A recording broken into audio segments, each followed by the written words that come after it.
اس میں جو مسکولر کمزوری ہے وہ پیشاب میں اس طرح بعض دفعہ ظاہر ہوتی ہے کہ کوسٹیکم کی طرح کھڑے ہو کر پیشاب آرام سے آ جاتا ہے. یہاں کھڑے ہو کر پیشاب کرنے کا رواج ہے, وہیں پر لگتا ہے. بیٹھے ہوئے سیٹ پر پیشاب نہیں آتا یا کم آتا ہے. چونکہ اس میں ریت پائی جاتی ہے اس لیے اس کو بھی ریزالو کرتا ہے, پتھریوں کو بھی کر دیتا ہے, کر سکتا ہے.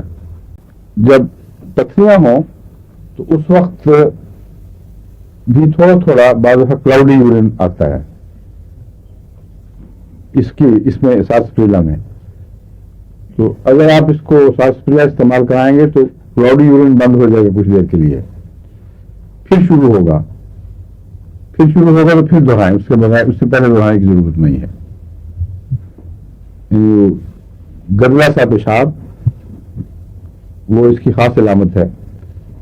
انتڑیاں ہوں تو پتھری بھی آتا ہے. عام طور پر یہ دیکھا ہے ہم نے کہ جب وہ دوا جو پتھریوں کو گھولتی ہے وہ پیشاب کو گدلا کرتی ہے. سارسپریلا اس کے الٹ ہے. یہ جب کام کرتا ہے تو پتھریاں گھولتے وقت پیشاب صاف ہو جاتا ہے. یعنی اس کی پتھریاں ایسے مادے سے نہیں بنی ہوئی جو گھولیں تو پیشاب کو میلا اور گدلا کریں. اس لیے میں اس کو نمایاں طور پر بتا رہا ہوں. نارمل یہ طریق نہیں ہے. نارمل تو ہم نے دیکھا ہے جب پتھری والی دوا دیں وہ عام طور پر پیشاب گاڑھا یا گدلا ہو جاتا ہے, اور جب صاف ہو جائے تو اچھی علامت نہیں, پھر تکلیفیں بڑھ جاتی ہیں.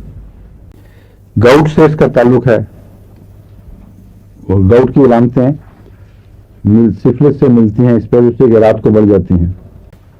گردے کی علامتوں کو چھوڑ کر گاؤٹ کی علامتوں میں یہ باقی دواؤں کی طرح ہی کام کرتی ہے.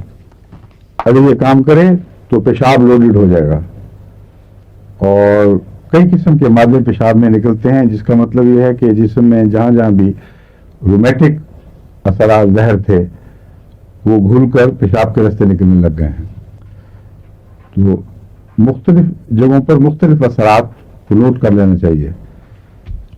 گردے میں یہ کام کرتی ہے تو پیشاب کو صاف کر دیتی ہے.